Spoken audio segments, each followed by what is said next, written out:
Hey, before I kick off the podcast, I just want to shout out Next Door Clothing. Next Door, a clothing brand based out of Bondi in Sydney.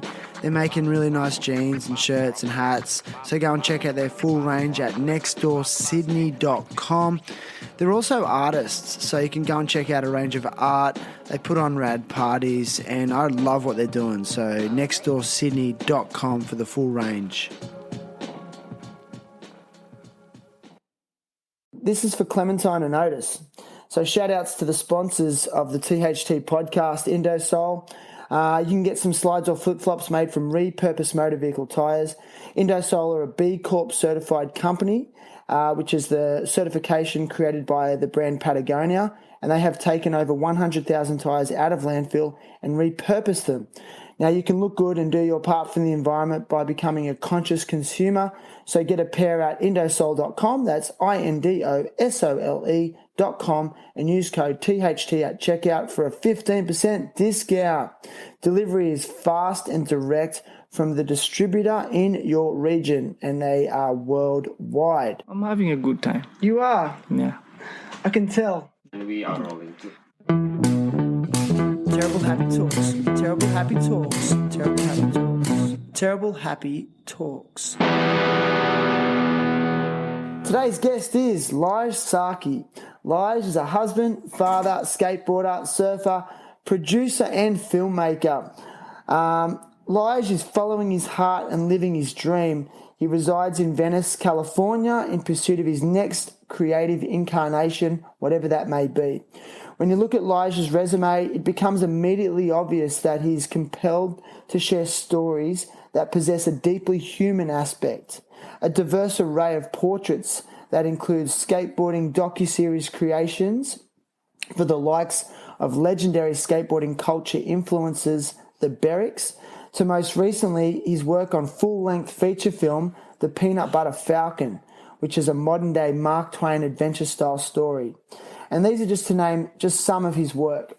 So today, Lije is with me live from California to share his journey, experiences, challenges, and hopes for the future. Lije Sarki, welcome. Thank you. It's great to be here. Thanks for being here, mate. Dude, a bit of internet issue. Doesn't happen often, but it got there in the end. Do you like your first or second try? That's my second take. And I'm going to be honest, I'm like, dude, this guy's a film producer. I just feel like such a rookie around you. Oh, dude, no. Why? How? I didn't know how to do anything 10 years ago, so. Has it been 10 years that you've been pursuing the film industry? Probably more. I mean, I like to say I made my first real movie at around 30, and I'm 43 now. So 13 years. It's actually been a long time. Yeah. And that first movie, I had I had acted before that, so I had no behind the camera experience. Yeah. I mean, a lot of filmmakers start out in acting. Was it because you realized that acting was a very challenging thing to actually make something out of, and that's what led you to filmmaking, or was it more the creative aspect? Yeah. Well, I think I don't know, early on I acted because I think I wanted the attention from it, honestly. I don't think I cared. I didn't have I want to be the best actor there is out there, or I didn't have these ambitions. I didn't go to high school to, do that. I wasn't in college for that. It just kind of fell into my lap when I was in San Diego after, I was going to grad school down there. And, but I also really kind of screwed it up quite a bit by, using alcohol and, and kind of fucking off for my 20s. And I wasn't really prepared for a lot of opportunities I got. So it was hard. I think you have to work really hard as an actor to have success. And I kind of half-assed it. And what got me into the movie making side of things was I just didn't want to wait for a job anymore. You know, I didn't want somebody to have to say yes. So I said, well, let's make our own thing here. And I got some friends together from a class I was in. And, you know, my dad helped me. He's a writer. He's still a writer. He's like a published poet, a short story writer, and never wrote a script before. But I was like, Dad, will you write something? And he wrote something based off me and some friends getting together and recording ourselves for like a year. And he picked 4 people and wrote this road trip story. And then I ended up the first 10 minutes of the movie takes place in LA. So I was like, I'll shoot that. We'll use that to raise some money for the whole thing. And I produced that, but I was in it. You know, I produced this thing. I had a friend direct it. But after making that, you know, we had this little theater where all these people came, all the local. I still live in the same place I live at now when we did this, you know, and it's this little neighborhood viewing spot, and these people showed up, and it was really cool. But like after that, I just had the urge to want to like make something else, not necessarily be in anything. Like I wanted to produce stuff. My father ended up writing this other script behind the scenes about these. It's like an amped up My Dinner with Andre. 2 guys talking over lunch: sex, religion, life on other planets, Hitler, Samuel Beckett, da da da da. And I was like, I'm going to produce this to show people I can produce something, you know. And I ended up directing that movie, and that was that thing I did when I was 30. And we did this movie in like 4.5 days at this, you know, closed down restaurant. And I remember driving home going, this is what I want to do. Like in my car, just having that thought where I was like, God, this is what I really want to do. Like I really like this. Like it felt good. So did you get a feeling of like, I'm creating a legacy? No. I just was fulfilled. Like I just felt like I was doing something that meant something for the first time, you know? In what way? What did it mean? Like what was it making you meant something in what way? Like you not for anyone else, but I felt like accomplished. Like I had done something that I was proud of, Gotcha. You know, that felt like, I also felt like I was okay at it, you know, like I did a good job. I felt like I did a good job, and I had never directed a movie before, you know. I had barely known how to produce anything before that. But I read a book. I read this book called Shot by Shot or Shot for Shot. I can't remember. And I was just like, what are things called, you know? And it was so weird, but I was really comfortable up there doing it. And I was really comfortable talking to the actors because I had acted and I understood that side of things the best that I thought I could. And I feel like if there's one thing I'm okay at, it's like judging a performance for being authentic or not, you know, like being able to see if somebody's being real. So that felt like that's all I did was try to make sure people felt real. Like the DP did the DP stuff and you know, everybody did their stuff that I didn't know how to do. And I don't know, I just felt really good. Like I wanted to learn more. I wanted to do more. And I wanted to like, just try to make more stuff. So you were working now, like, well, I don't think any of it, like if I look back now, do I still think it was good or do I, no, but like I felt good, you know? Yeah. So you were working on that intuitive sense. Yeah. Yeah. I think so. Yeah. A guy said to me once, he said, in life, Shannon, you know, move towards the energy, and that's what will propel you forward. And I love it because it's an analogy that I link to surfing. Like when you want to propel yourself down the wave, you turn back towards the energy. So would it be safe to say that you just felt like a really good energy from doing that, more so than being an actor? 100%. And there's a collaboration, there's working with other people, and, you know, it was like a whole team effort. Yeah, it felt good. And I always thought that I was like math and science brained, you know. I was really good at, like when in high school, I was in honors classes in math and science. I didn't have to try. Like that stuff all came really easy. And I always said, I'm not good at reading. And I mean, I could read. I'm very educated in that sense, but I wasn't like the writer. I wasn't writing short stories. I wasn't that. I had a story about myself that wasn't me, you know. My father's very creative. My sister's very creative. And I just acted like I wasn't creative. I was like a math and science guy.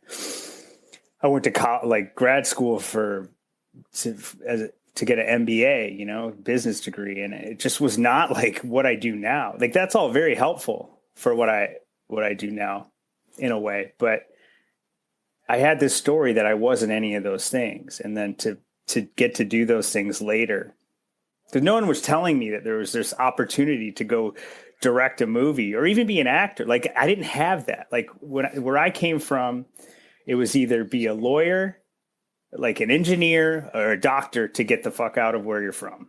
All I wanted to do was get out. How do I get out? Be a successful, rich person. How do you do that? You go to college and you're one of these three things. And it just put me down a path that I didn't know that other paths existed. Because my parents weren't telling me you can do this, this, and that. I just didn't have that childhood. It was a survival. It was a survival instinct. Okay. So where did you grow up then? Where was it that you wanted to get out of? I grew up in a bunch of spots. My parents moved around early on and they split up, and I went back and forth between the two. But this place that I talk about, what I refer to was northern Michigan. East Side, which is this small, really, I'd speak nicely about it. It's a town called Tawa City. It's on Lake Huron. It's on the east side, north of Detroit. Real small, real make up your own words, Yeah. Like middle America feeling, which is, not bad, but it also doesn't make you feel like this place you want to stay, for me at least. And then I went to live with my father in Kentucky for a little while. And then I ended up moving back in with my mom up in Traverse City, Michigan, which is on the west side of Michigan. Beautiful spot. That's where I spent my middle school and high school years. So that's when I say I'm from Michigan. And that's I refer to those years because that's where I did the most, I think, growing as a person. That's when I got into skateboarding, and that's when my life excelled and it felt fun. And before that, I felt like my life sucked. It was pretty shitty. It's so interesting to me because so many skateboarders seem to come from broken homes. I know. I mean, I am. My parents divorced when I was 12 years old. Do you mind if I ask how old you were when your parents separated? Yeah, my parents separated when I think I was 3 or 4. I was young, and then they remarried. Oh, wow! My mom remarried a few times to people that I did not like every time. Okay. My father remarried, and I did not like my stepmom. I love her now, but those times I just hated everyone that came in. I hated everything about it. Like I hated the new brothers and sisters. I just didn't. I was a really lonely kid at those times, and I sought attention. I wasn't getting it, So when I had a chance to like reinvent myself, when I moved in with my mother in Michigan, I was like, I saw it like back then, you're the same age as me, is like the skateboarders were all outsiders, they were all the guys that cops didn't like you. No one liked you. Like, it's so different now. It's a much different thing. Like the skateboarders are the cool kids. They weren't like, it wasn't that. It was cool to me, but most people thought you were somewhat of a loser or something, but that's who I was attracted to. And I think it's because I was in this defiance mode, I mean, you've kind of answered it. I am curious to hear what the impact on you was. I mean, you were 3 or 4. I mean, that's quite young. But I guess as the years progressed, would you say that it actually got harder? Being from a broken home. I had this story that's why I was going to prove everyone wrong, and it was going to that was going to drive me this whole time, that it's like, my parents did this to me. They made me, this way. And that was like, I was going to show the world, like, that's what gave me drive, but it was all I think the wrong sort of drive. I think it worked early on because I was going to prove everyone wrong, but not that anybody really even cared, it was just like, who am I proving wrong? But that's just like this thing that I lived by. It just was that whole rebellious thing that we all, like all of my friends that were skaters too, they all came from broken homes, like you said, but we created a family for ourselves, and that's what worked. And that got me through high school, and then I went off to college and created a new family with new people. And I just kept creating these little families that were, I think early on authentic, and then later on they were just alcohol, helped. They weren't real. Yeah. So it's a big. I don't know if that answered your question. No, it does. And I hope you don't mind me sort of delving into a little bit, because now that you're at the other end of it, like you're in your 40s and you reflect upon it, do you feel a closeness to your family? I do. You do? I do. And have you reconnected in that aspect?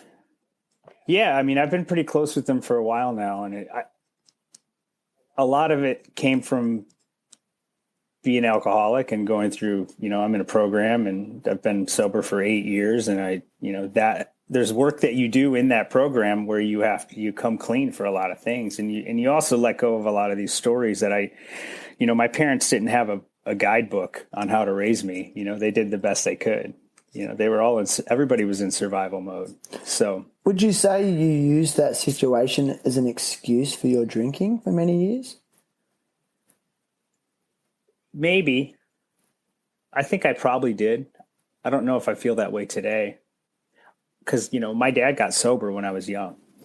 So he was in the room. He was in the rooms of Alcoholics Anonymous. Okay. When I was in the Kentucky, 6, 7, 8, 9 years old. So I knew it was there. I just avoided it for so long because I was terrified of trying to get through life without alcohol. Why? It was scary. Why? Because everything I learned to do early on in my life, I drank through. Like, as soon as I started skating, and as soon as we started hanging out and having drinks, and I used drinks to meet girls, I used drinks to talk to people, I used drinks to get through jobs and work and any bit of life skills. I was a scared kid. So if I had to do anything that was scary, I drank for it, So when I finally wanted to hang up the drinking portion of my life, I was terrified of life, So. Do you mind if I ask how low it took you? Where did it take you? How low? Yeah. Yeah. I mean, I got sober when I was 30, around when I made that first movie the first time, and I didn't stay sober. But I think it was lower then than it got later, I just came back to it, and again, wasn't quite ready yet. I don't think I was too smart still. I was too special still, I still different. I always thought I was smarter than everyone else, different. Man, all that early on. Yeah. It's different, unique, all this. And, I held on to that still till I was I was with a girl who has a son, was my wife now, she had a 2-year-old when we met, and he was 4. And I just was not a good dude as far as I was a liability, And one day she was like, you need to stop or we're done. And I was so ready for somebody to tell me that. So I did. I hung it up the next day, and I knew where to go because I'd already done 1.5 years of, being sober and knowing the path I could go on. But at that time, this time through, which is, I'm still sober today from that moment. Congratulations. It's I thank you. Yeah. It's, I knew it was time. I just felt it that time. I didn't go into the program again being special or smart or anything. I was like, I'm dumb. I don't know shit. I'm here to listen.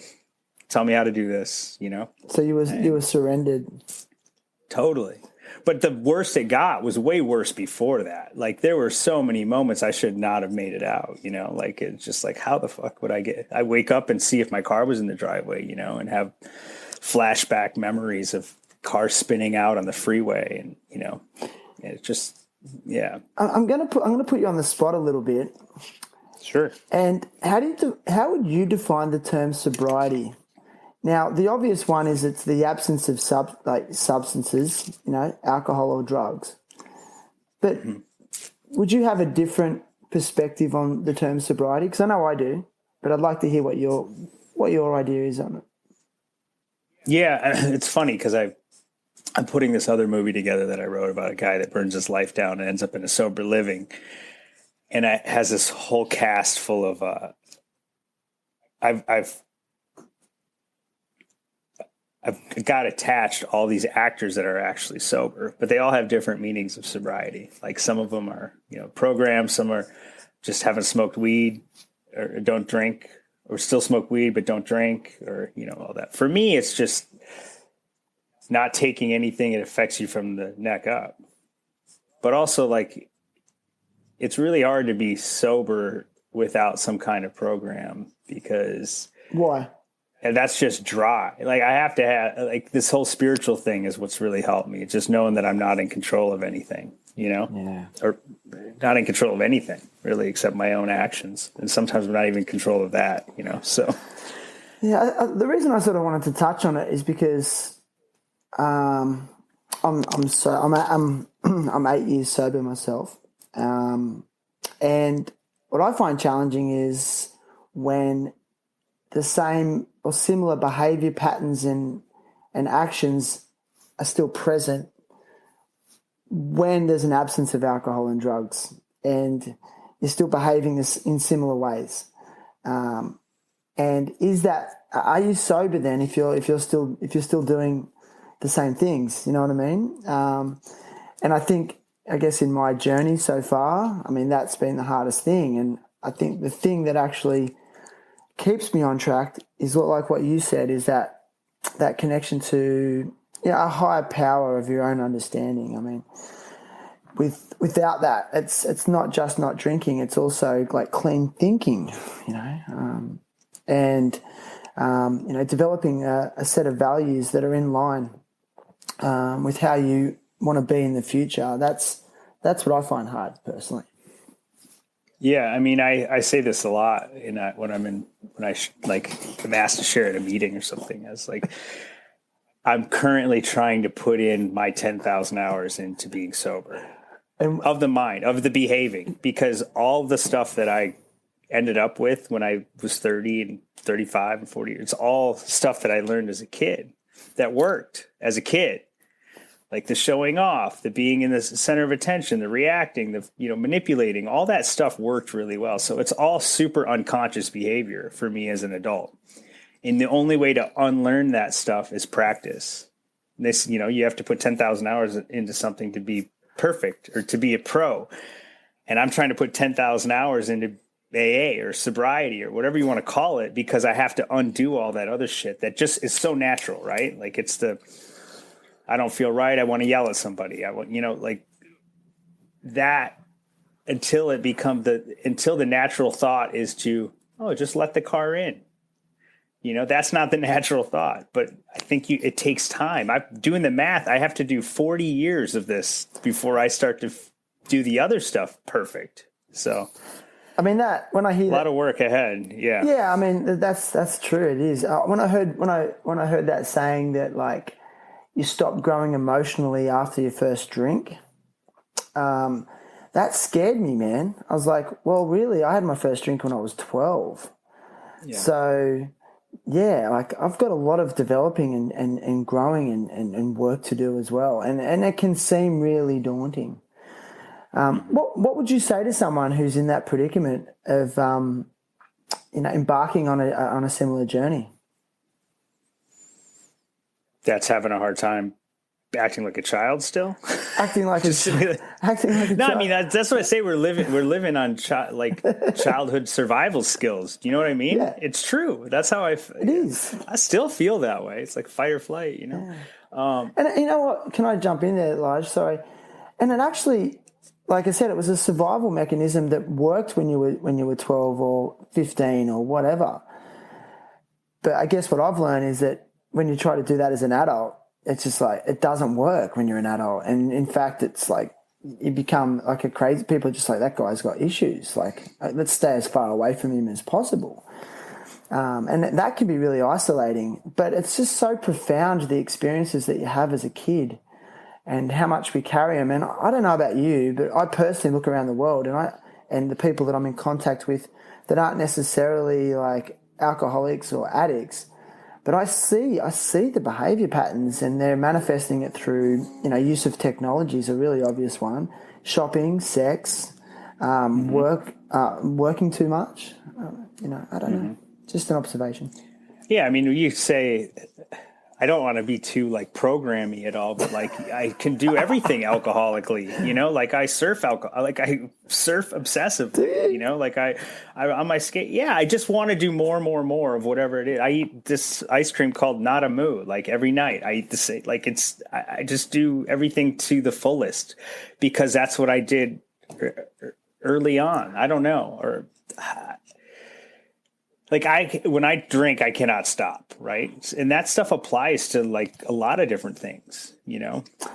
I think it's just an addictive personality maybe, but I think I'm more addicted to the healthy stuff these days, which is good and better than not, I guess. Would you say it's been a double-edged sword because like that same approach has helped you in life as well, yeah?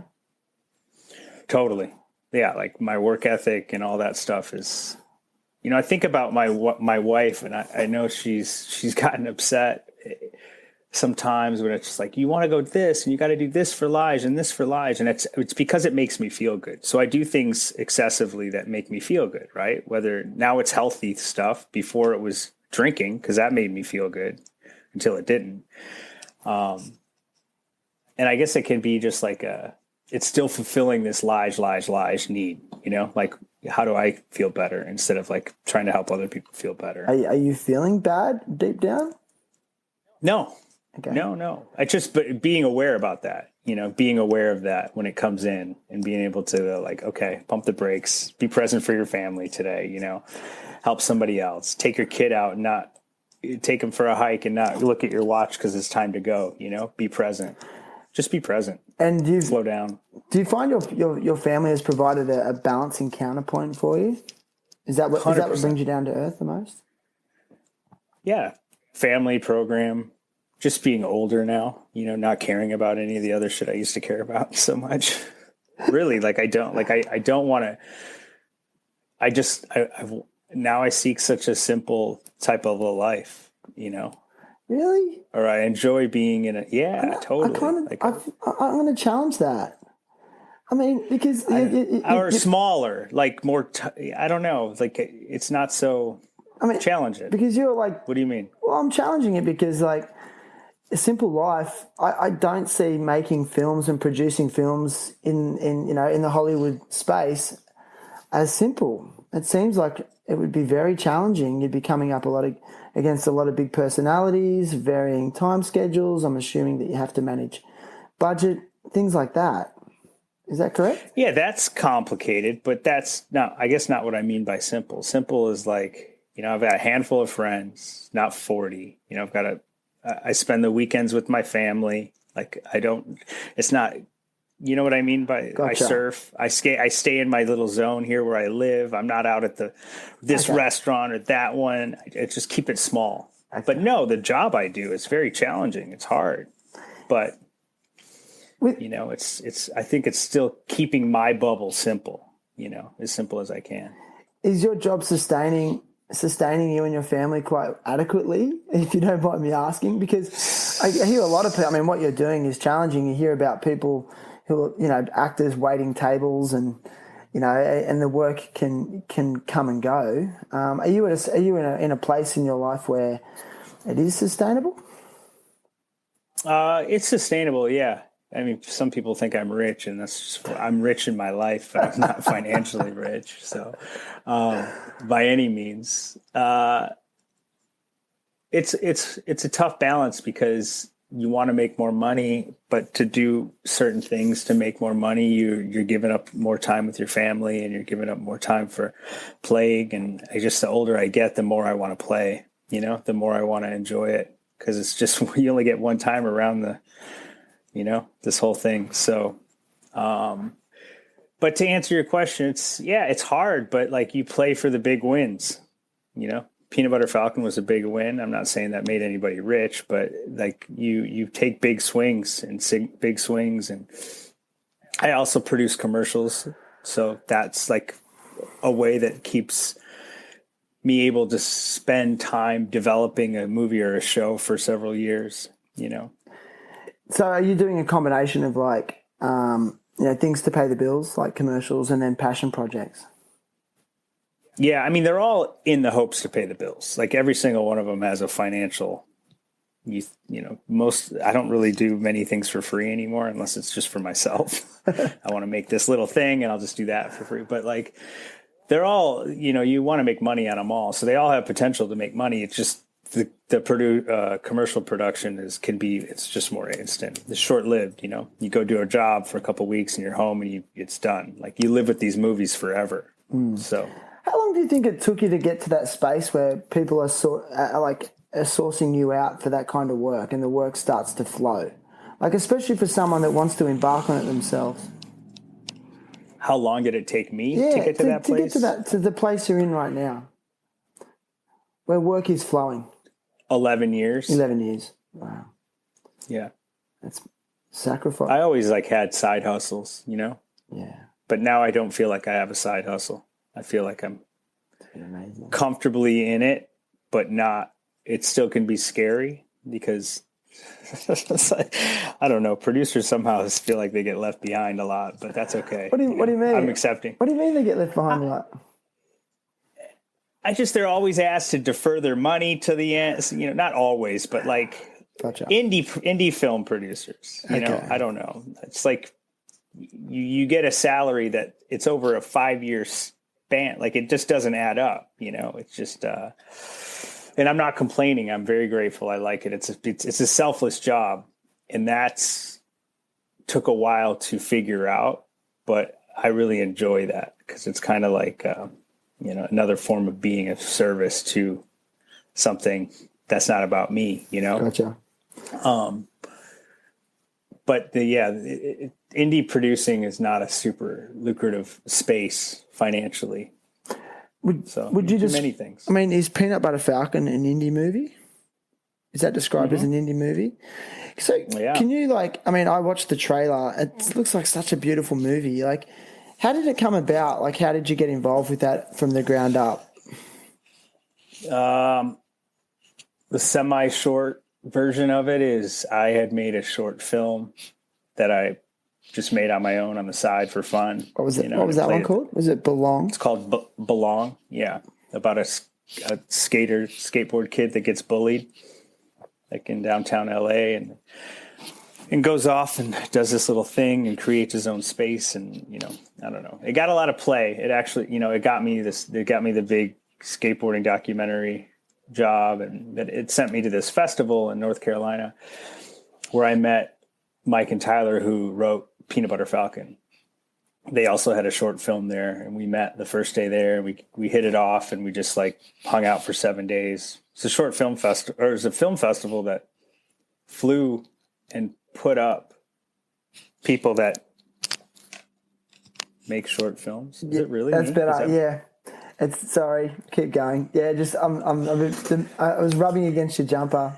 Sorry to cut you off. Should I put my ear pods in? No, this is great. It's great. You sound great. I'm very conscious of it. You probably can't hear it now, but then in the post-production, I'll hear it scraping. So sorry, keep going. Yeah. So you met the writers of the movie. I met these guys. Excuse me. I met these guys in North Carolina, and we hit it off. This festival, it flew you out there and put you up at these hotels for a short film, which is just unheard of. A really cool festival called Cucaloris. And we just went there, milked it, and hung out, hit it off. I'd been making these low budget movies. I probably made 10 movies before I made Peanut Butter Falcon. Amazing. All kind of under $500,000 each one. And they're like, we're going to do this. We're going to do this. We'll make it for cheap. You're going to produce it with us, for us, whatever. And then, I came back home after that festival, and I went off to do the Push documentary. When I came back from that, they had went off to North Carolina with another producer, Dave Thies, who helped them shoot this proof of concept for it with Zach, with the real Zach who's in the movie. And Tyler played the Tyler character. And they shot the raft, and they shot some scenes from the script. And when I had gotten back, we started taking that out to different places and got some different people. That was kind of what kicked it off. Without that proof of concept, it would have been a different road. And that thing, it was so good, and people just really loved it and gravitated towards it. And then actors were reading the script, and they were loving it, and it just took on this whole life of its own. So Like, what attracted you to it originally, like in terms of the story? the guys, Mike and Tyler, first of all, Okay. just because we vibe, and all I want to do is make things with my friends. Like, that's what I want to do today. Like, I guess that's what I've learned over the years. All I want to do is make cool shit with my friends, whether that's bigger stuff, like you start to meet bigger and more successful friends, or your friends become bigger and more successful. And that's all. Then it becomes a business that you can live off of, but what attracted me was them. And then, this Zach, of course, who's, this beautiful person, who Zach has Down syndrome, and he plays the lead himself. And the story behind it, and it's just a great story. The story makes you feel good. It's got hope, and that was just something that I was always attracted to this dark shit. Like, I really like all childhood kids type stuff, like just fucked up dark stuff. Like, I always wanted to tell those stories. And then this popped in, and I was like, oh, it fully changed the way I want to do stuff and what I want to focus on. Because that one thing that movie did last year, it just made people feel good. I think that's why it was well received. You walked out of there going, oh man, this is, Dude, so I think that kind of has an effect on everything I'm doing right now. I want to feel good. I think everyone wants to feel good. It's been a fucking wild year, So. It has been a wild year. Do you think that's a manifestation of how you've changed as a person? Totally. Yeah. Yeah. I try to walk on the sunny side of the street, I focus on the stuff that works in my life, not the stuff that doesn't. That's right. It's really just changed. Yeah, fully. I don't know. It sounds foo-foo-y, but no, it doesn't. I can tell. I think it's getting older, and yeah. I can tell. I wake up happy, I want to hang out with happy people, and I don't know. That's nice, man. Just to go back a little bit, you mentioned something earlier, like we do have such a finite time on this planet. And I think a lot about the concept of time and how precious it is. I don't know if that's a product of me getting older, being in my 40s and stuff, but they say that you're a product of the 5 closest people around you. And I take that concept more and more seriously these days.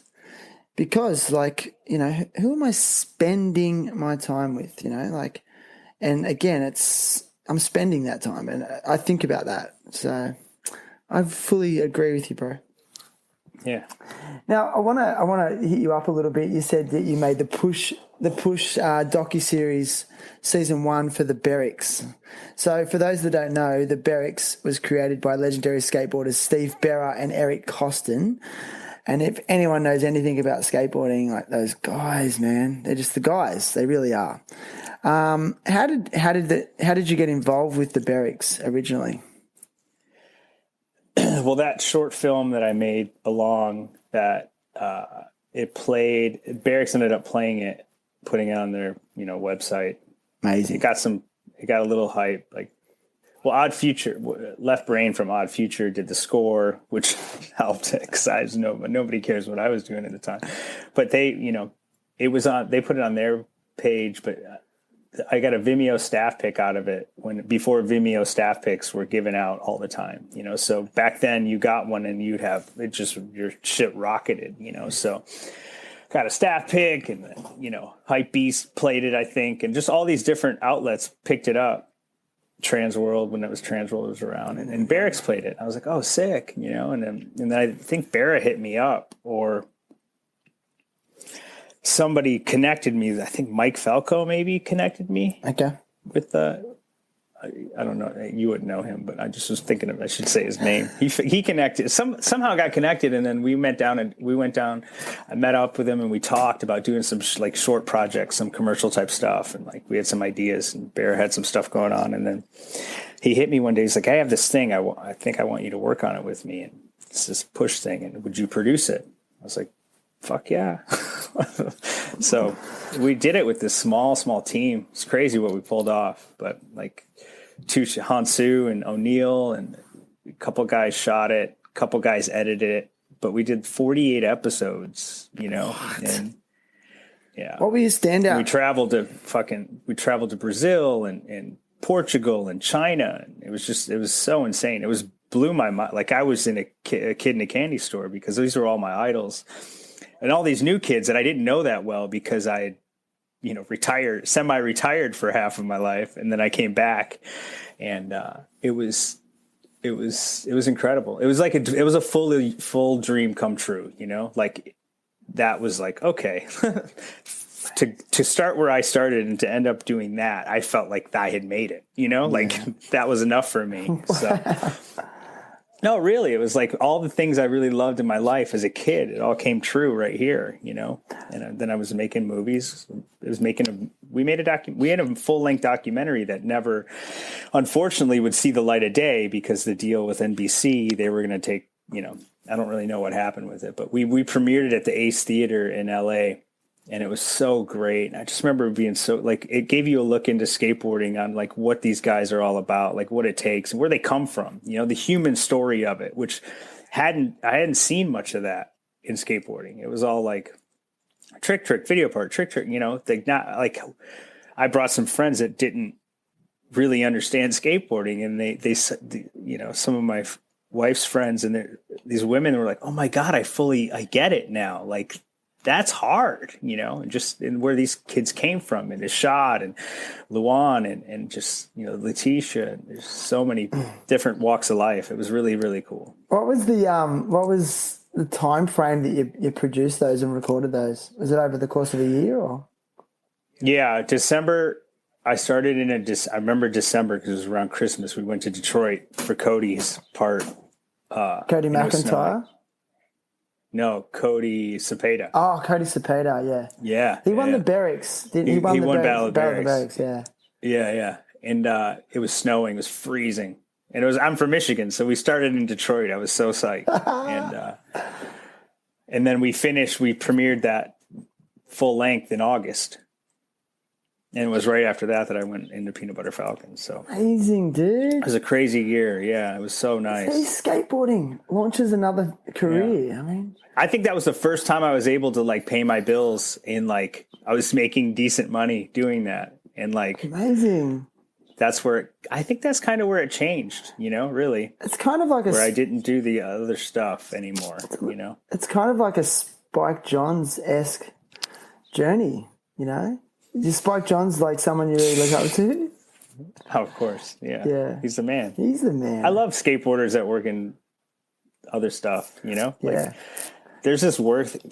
I think he said it or Harmony said it. It's like we're so used to trying the same trick for days and days and days that like no job is hard. You just do it. You do it and you do it and you do it and you never give up, because you're used to that struggle to make that trick. And that's the thing. Like if I ever can hire a skateboarder to do any job, I do, because they have most of the time have that drive to like get it done.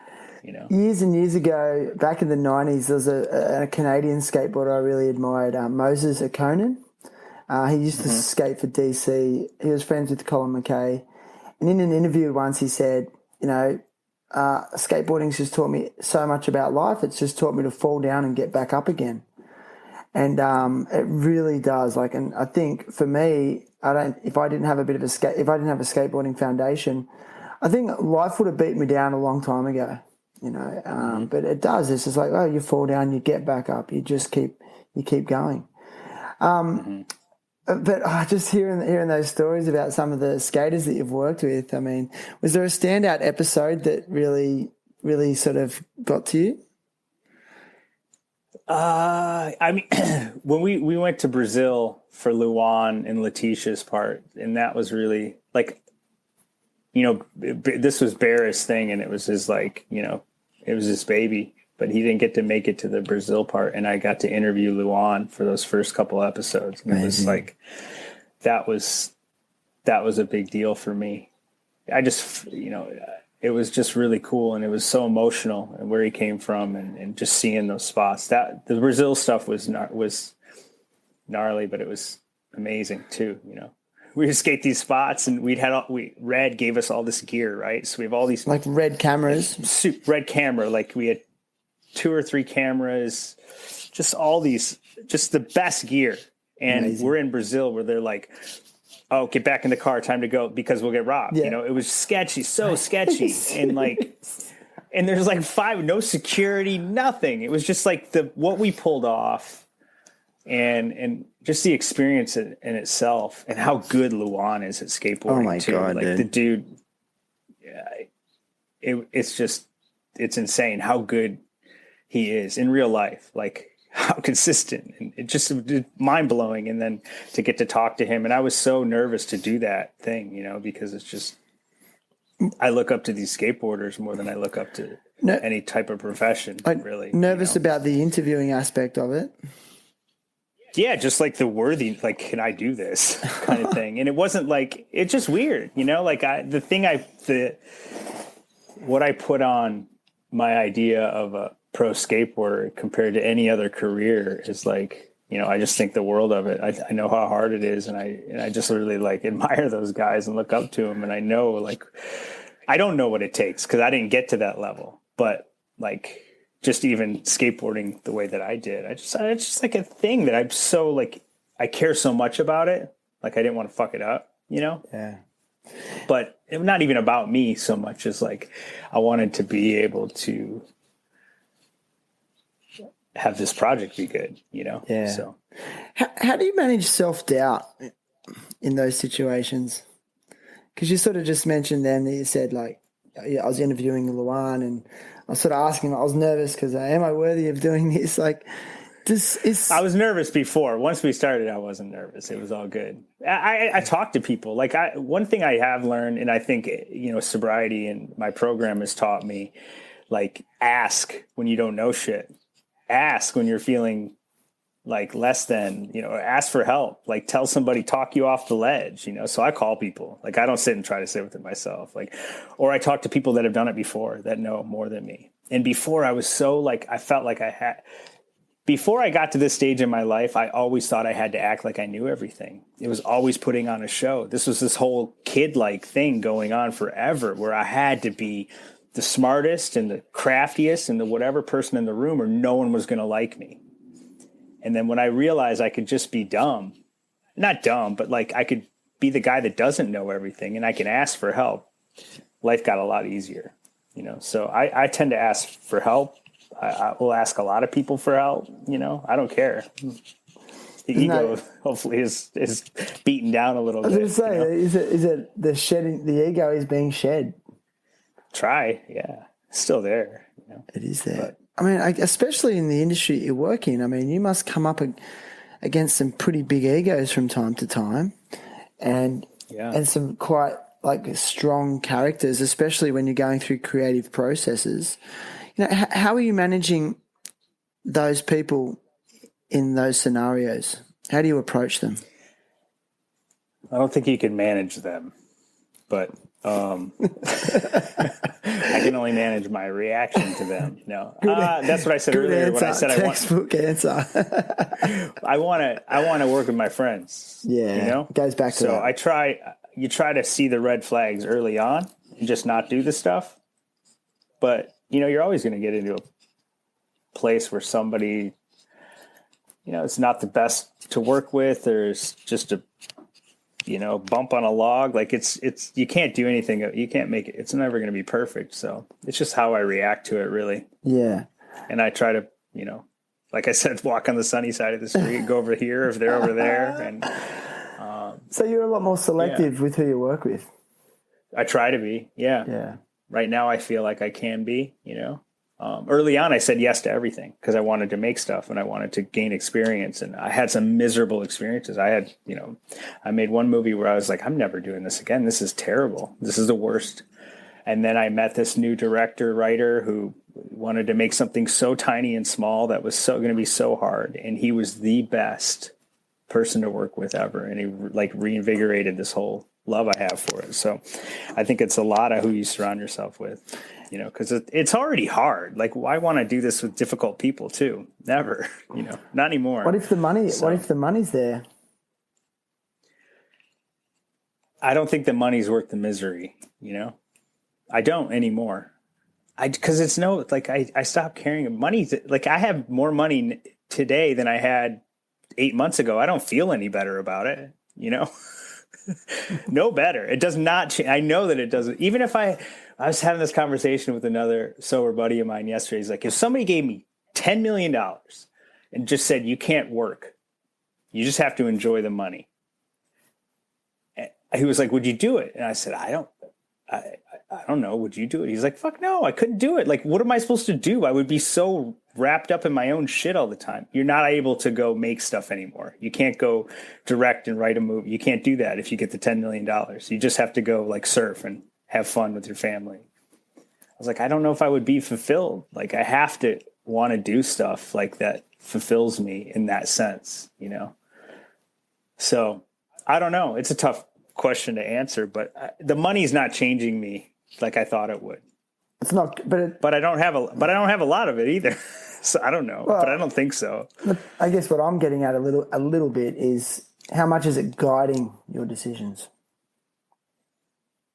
If it was guiding my decisions, I wouldn't be doing what I'm doing because it's not lucrative enough to be guiding me anywhere, you know? So it's clearly not a money thing. It's clearly a love for work. Like, what was that? What's that saying? If you love what you do, you never work a day in your life. And that's how I feel. Sometimes it feels like work, but like really, like I don't have to do anything today, but I will do work because I enjoy it, you know? Dude, it's so funny. Yeah, the money thing, just to go on a little bit about it, I find for me personally, the less I care about money, the more it seems to flow. I mean, not to say I have a lot of money at all, but it's just bizarre. But when my focus is money and I'm striving for it and I'm like scratching for it, it seems less like it seems less attainable. But I guess when my focus is on things that align with my core values, fulfillment is the word you used. That comes into play more, you know. And I don't know about you, but when you've come from a place of scarcity and not having a lot, it can be such a powerful driver. And I know for me, it's taken years to shed that, you know. And then it links very closely into like worthlessness as well. Like, I'm not worth this and I'm not worth that. But I guess it's a work in progress. Yeah, I've always been super grateful that I came from the place I came from, because my appreciation for, I think, smaller stuff, whatever people might call smaller or cheaper stuff, is like, I don't care about that. You know, like, of course we want a little more space, you know, you got more kids, you need, you know, but like, you know, definitely don't care about some of the things that people I know care about, you know. It's true, man. It's a funny balance. It's a really funny balance. It's funny, like the people I know that are quite wealthy. It's a burden. It's a burden for them in a lot of ways. You know, it's something that they have to manage, and it actually causes a lot of suffering for them. Which was a real eye opener for me, because again, coming from I think a similar space as you as a child, I thought that it's the problem solver. It's the ultimate problem solver. It's going to solve all my problems. I'll have no more worries. But I've now witnessed that it's actually the opposite. You know, and striving for fulfillment, I think, is much more sustainable. No, going from whatever low income to middle, you realize like how much more shit you have to pay for, like how much more stuff. It's like literally more money, more problems is like, it's so true. And if somebody that doesn't have any money is going to think you're an idiot for saying some of like, I sound like an idiot or an asshole, but it's like, it really is. Yeah, we could be accused. We could be accused of like, oh, that's a privilege. That's a privileged thing to say. You know, but I mean, I've been in a place with no money, so I don't know how privileged it is, right? Yeah, like right. It wasn't. Look, it's been epic. You know, it's been almost an hour, and you know, I know you're on a tight schedule, and I've really just appreciated your time, and I love that you've got a soda stream. You just had a drink. Yeah. Oh yeah. Man, I got all these drinks. I got my coffee. Dude, you're organised. Actually, I recently just got a soda stream, and it's changed my life. I can't believe I didn't do it years ago. Anyway, So good. it's so good. It was the worst. And my wife goes and still buys fucking LaCroix and Spindrift and all these drinks. And I'm like, we have a soda stream. Yeah. Just so makes water fun, man, you know? I love it. Yeah, I mean, sort of just had a bit of a toilet break, but I don't know, we're talking about money and all that sort of stuff and fulfillment. And I think for me, like, listening to you speak, like, it's obvious that, you know, you're just driven by this creative passion, which is really cool. And speaking of creative passion, like, I do want to talk a little bit about the Peanut Butter Falcon movie, because, like, I haven't actually watched it, but I watched the trailer and I've heard a lot about it. What's the goal for you being involved in a movie like that? Is it obviously to have it seen by as many people as possible? And where are you up to with that movie's journey from a production point of view? Well, it definitely exceeded any goal that any of us had, I think. For me especially, you know, the movie went on to, first of all, it was the hardest movie ever. Why? To make. The production itself was hard. We fought a lot of things, like getting it made, between storm and schedule and money and all those things. It was a battle, you know, but we were watching clips of it at night. Like one of the Mike can edit out of the two directors, and he would put together scenes at night and we would watch them and be like, oh my God, this is really good. Like, we knew we had something early on, and we would send them off to some of the people that helped, you know, finance it. And they were like, oh, we all knew. So we were in it, but didn't change the fact that it was hard. But there's something about it when it's hard and it's working, it's okay. You know, the challenge feels fuck it. I'll do whatever it takes because it's working, you know? Yeah. And then we finished, we got denied from Sundance twice. We got denied from Toronto. We got denied from a lot of Toronto the big Film Festival, Sundance Film Festival. Yeah, which is great. Like, it seems like such a shoe-in for those places, and just shows I don't know anything, or, you know, there's different reasons, and certain social, political, whatever they were at the time. It's not my place to even bring them up, but South by Southwest gave us a shot, you know, and we went there and it played really well there. It won the audience award. They added all these extra screenings, and this is what we all thought. You know, we thought people would love this movie. We had done test audiences, and it seemed to play really well, and no one wanted to buy it. No one wanted to buy it from us. So like, with the biggest offer wouldn't have even got back a third of the budget, you know? So the financiers, who we could never thank enough, you know, Armory, Tim and Chris, they decided to put the money up for the P&A, and it's, you know, can be $10 to $20 million, and just to put that up and see what happens at the movie theaters. And we played, we released, we had a plan, we had some pros that got hired as consultants, and it worked. Like we started at 4 cities, and we did, I think it was Austin, Salt Lake City. Salt Lake City was like the best city as far as how it performed in Utah. The whole cycle. Yeah. Why? Like, it just, the per screen average there it just killed everything out. I don't know. It played really well in the South and Middle America, and it didn't play as well in LA and New York and the big cities. I just think people really were drawn to it in those places. Wow. But yeah, super wild. And it did 20 million at the box office. And for an independent film like that, this just doesn't happen anymore. We might have been one of the last ones to do it, considering how things are going, you know? So no one would buy it, but we got the better deal, because we wouldn't have had this road if the financiers didn't do that. And just being able to be part of that the whole time, like, you know, it's been incredible. Like, it's beyond exceeded. Like, first the skateboarding documentary, right? I made it. Peanut Butter Falcon. Now I've made it. Like, everything else is bonus. I'm playing with house money, you know? Really? So it's just like, would you say that those two things are the pinnacle of your career so far? I didn't think that they were going to happen. You know, like, I didn't have those expectations you sit there and you think, like, I'm going to be the next so-and-so, but, like, it's really hard. It's a really hard business. And I'd made 10 movies before that, right? Somebody told me that if you make 10, one of them will work. Well, it took like the 11th or 12th to actually work, you know? That's a lot. Like people can get lucky or be really good and get, you know, the cream seems to always rise to the top.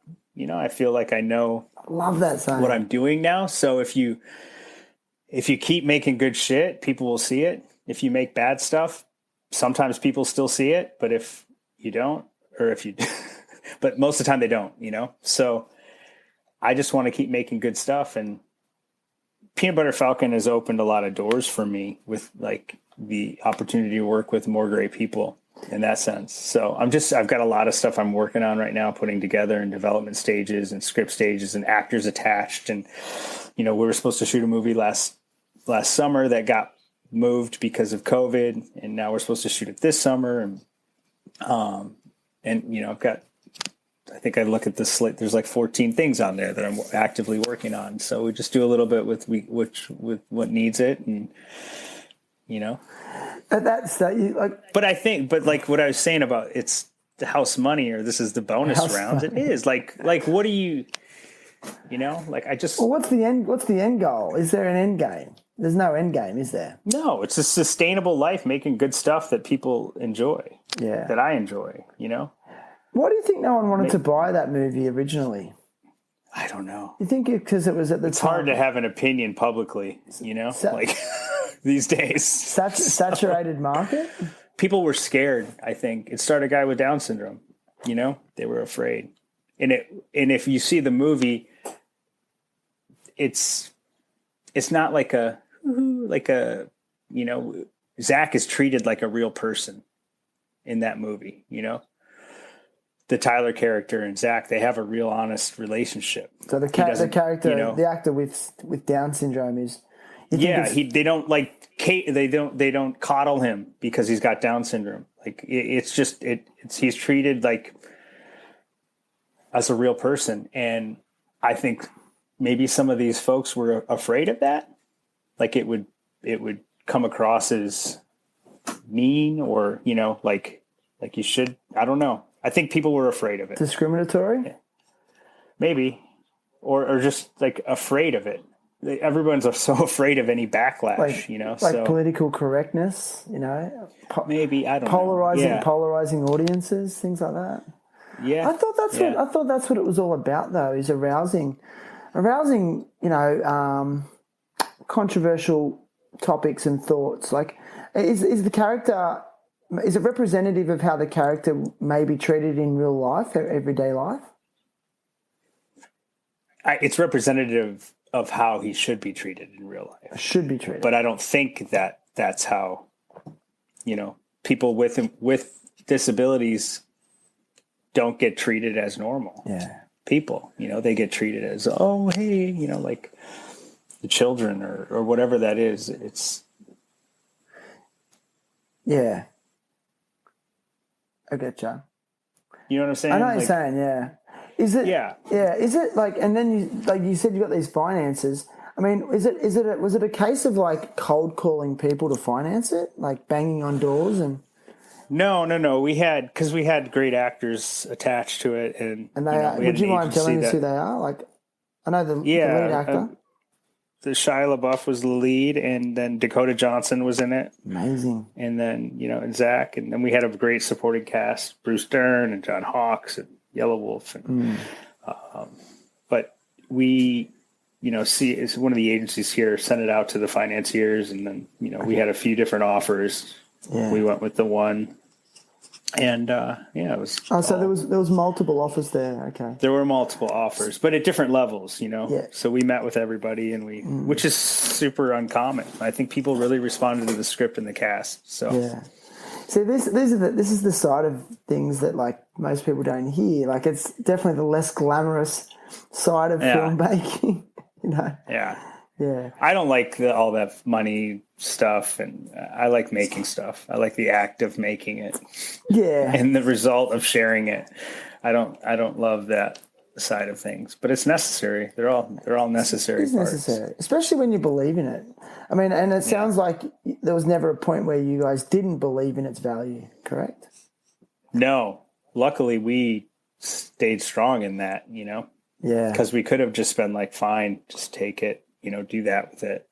People when you get to the end of a movie, I think it's easy to be tired. Gotcha. And just let it go out there. However, it seems the easiest. Yeah. Well, man, like I said, it's been amazing. It's been well over an hour, and I just love hearing these stories. Like, for me, to sit back and listen to you speak like that, and I'm really just grateful for your honesty and openness around your sobriety stuff. I really believe that there'd be a lot of people out there that need to hear your experiences with that. So thank you for sharing. Yeah, changed my life, man. Now, listen, man. Yeah, for sure. I don't know, dude. Like, I don't know you that well, and our mutual friend connected us, which I'm super grateful for.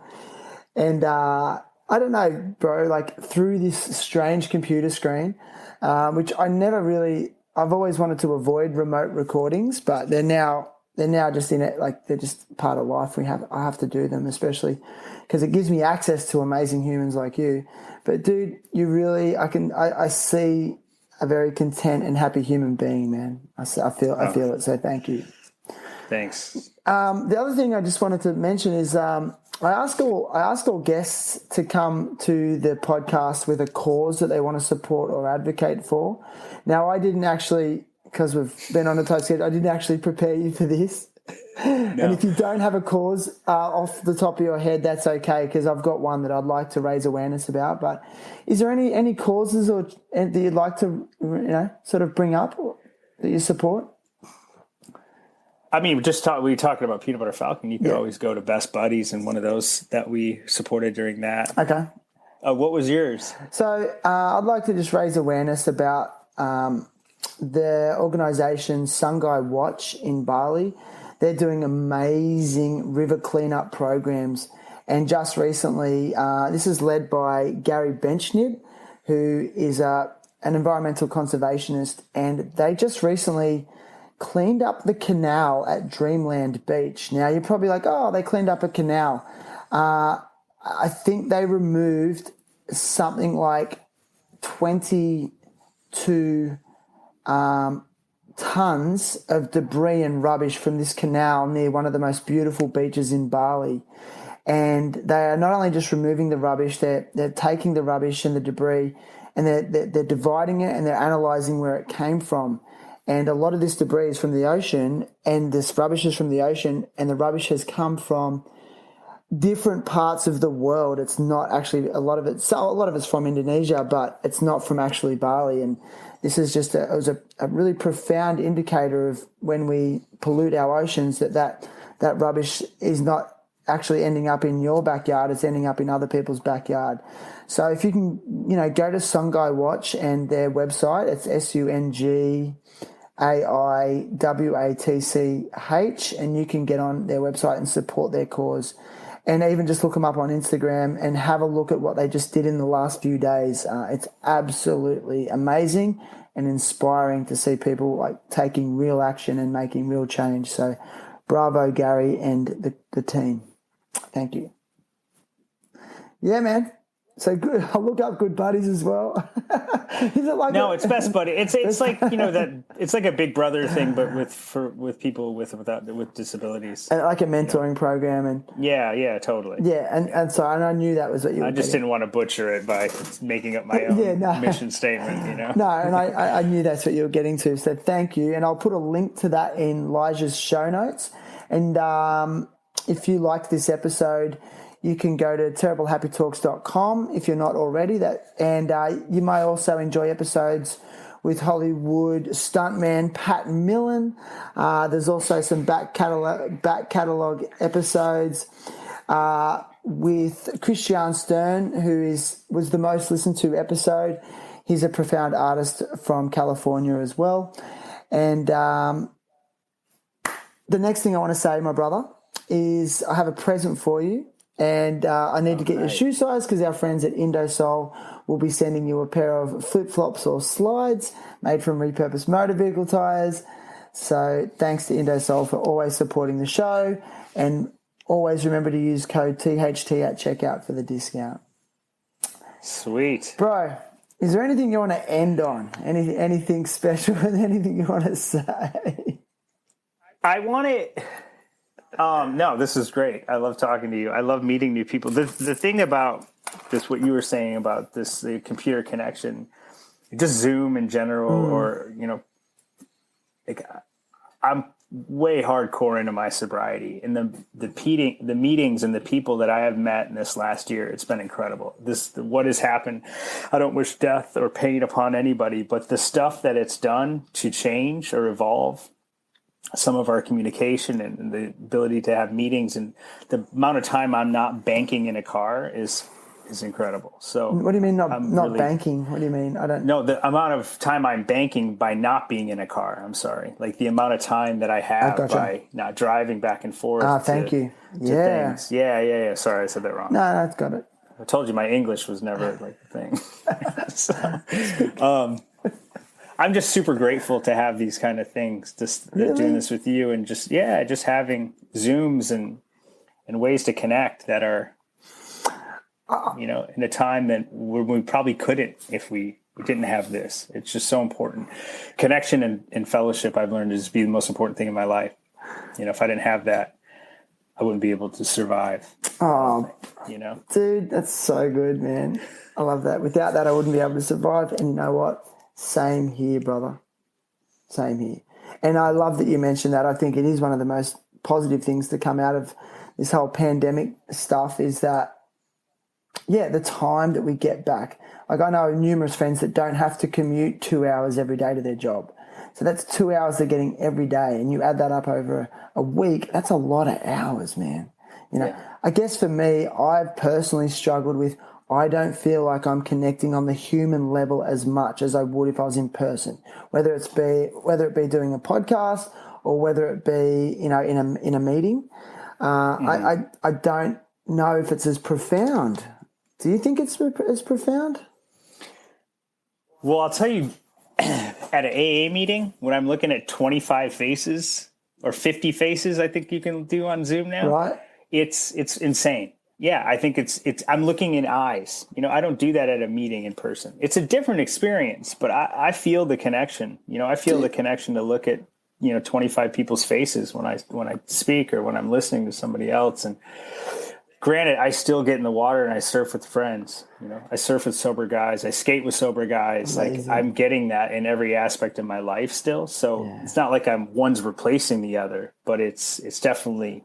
I think it's a hybrid now, It's just like you get the best of all the worlds. Dude, you got to come to our meeting. Dude, I would love to. And I love the fact that documentary you made called Sundays about the meeting at the infamous Stoner Park, which is a skate park I've always wanted to skate. And then every Sunday you have skaters doing an AA meeting there. I'm just like, for me, that's like the dream come true, because if I'm straight up, if I go to meetings, I struggle sometimes to connect, even though our fundamental story is similar.